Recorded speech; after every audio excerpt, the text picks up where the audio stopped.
میرے بھائیوں، ماں باپ کے ساتھ اچھا سلوک سے رہو، ماں باپ کو اچھا سے پیار محبت سے رکھو۔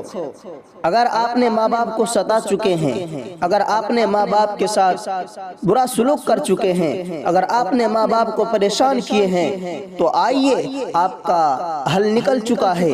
ایک حدیث شریف میں ہے کہ نبی کریم صلی اللہ علیہ وسلم نے فرمایا کہ جو نیک و صالح اولاد اپنے والدین کے جانب محبت بھری نظر سے ایک مرتبہ دیکھے تو حق تعالی شانہ اس کو ایک مقبول حج کا ثواب دیں گے۔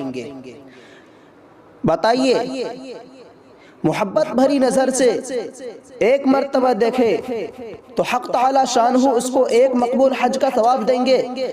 صحابہ کرام رضوان اللہ علیہم اجمعین نے عرض کیا کہ یا رسول اللہ صلی اللہ علیہ وسلم، اگر کوئی صالح اولاد ایک دن میں 100 مرتبہ دیکھے تو کیا اس کو 100 مقبول حج کا ثواب ملے گا؟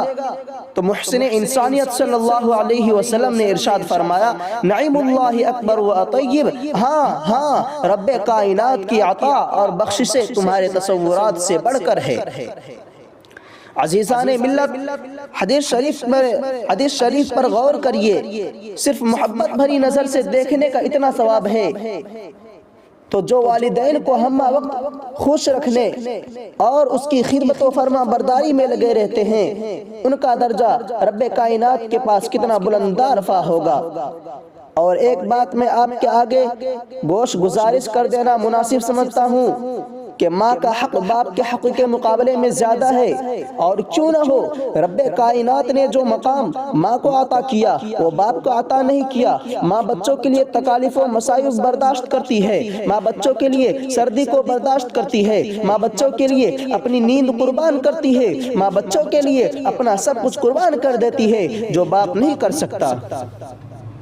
اسی لیے نبی آخر الزمان صلی اللہ علیہ وسلم نے ماں کو باپ پر فوقیت دی ہے۔ بخاری شریف جلد ثانی میں یہ حدیث صفحہ 883 پر موجود ہے۔ حضرت ابو ہریرہ رضی اللہ عنہ ارشاد فرماتے ہیں کہ ایک شخص آیا اور عرض کیا، یا رسول اللہ صلی اللہ علیہ وسلم، من احق بحسن الصحابہ، میرے حسن سلوک کا سب سے زیادہ مستحق کون ہے؟ ماہ رسالت صلی اللہ علیہ وسلم نے ارشاد فرمایا، امک تیری ماں۔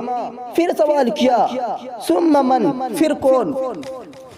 حضور صلی اللہ علیہ وسلم نے فرمایا، امک تیری ماں۔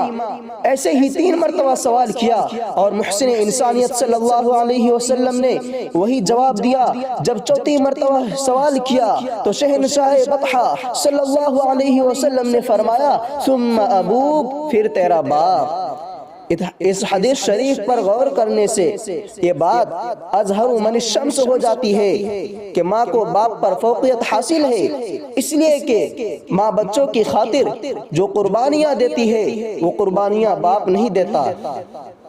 میں یہ نہیں کہتا کہ باپ قربانیاں نہیں دیتا، وہ بھی بچوں کی خاطر مصیبت کو اپنے سر پر رکھ دیتا ہے، ان بچوں کی دلکش اور مسکراہٹ دیکھنے کے خاطر اپنا وطن چھوڑتا ہے اور پردیس کو اختیار کرتا ہے، روپے کما کر لاتا ہے، پھر بچوں کو تعلیم دیتا ہے، بچوں کو اچھا لباس پہناتا ہے، بچوں کو اچھے سے اچھا کھلاتا ہے، دن بھر مزدوری محنت کرتا ہے اور ان روپیوں سے بچوں کے راحت کا انتظام کرتا ہے۔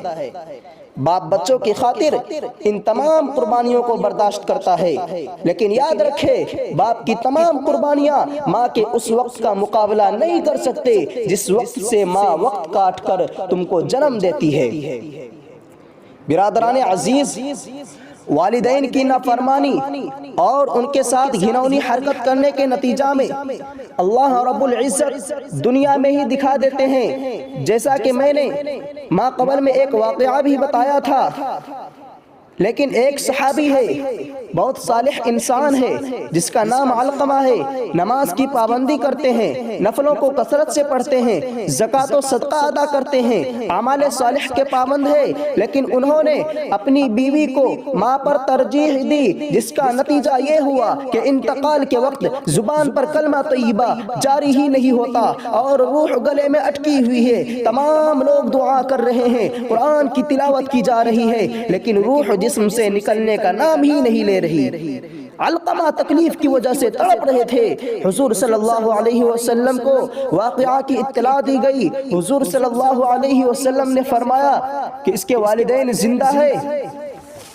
اطلاع ملی کہ صرف والدہ حیات ہے۔ ماہ رسالت صلی اللہ علیہ وسلم نے فرمایا کہ اے بڑھیا، علقمہ کا تیرے ساتھ کیسا سلوک تھا؟ بڑھیا نے کہا میرا لخت جگر تو بہت نیک و صالح تھا، لیکن اس نے اپنی بیوی کو میرے اوپر ترجیح دی تھی۔ حضور اکرم صلی اللہ علیہ وسلم نے فرمایا کہ اس کو معاف کر دو۔ بڑھیا نے معاف کرنے سے انکار کر دیا تو حضور صلی اللہ علیہ وسلم نے حضرت بلال رضی اللہ عنہ کو حکم دیا کہ اے بلال، لکڑیاں جمع کرو اور اس میں علقمہ کو زندہ جلا دو۔ بڑھیا تڑپ گئی اور کہنے لگی کہ میرے لخت جگر کو جلا دیا جائے گا۔ ممتاز جوش میں آ گئی اور کہا کہ یا رسول اللہ، میں آپ کو اور تمام لوگوں کو شاہد گواہ بناتی ہوں کہ میں نے علقمہ کو معاف کر دیا۔ بس اتنا ہی کہنا تھا کہ حضرت علقمہ کی روح پرواز کر گئی۔ عزیزان اسلام، ہمیں ان عبرت آمیز واقعات سے نصیحت حاصل کرنی چاہیے۔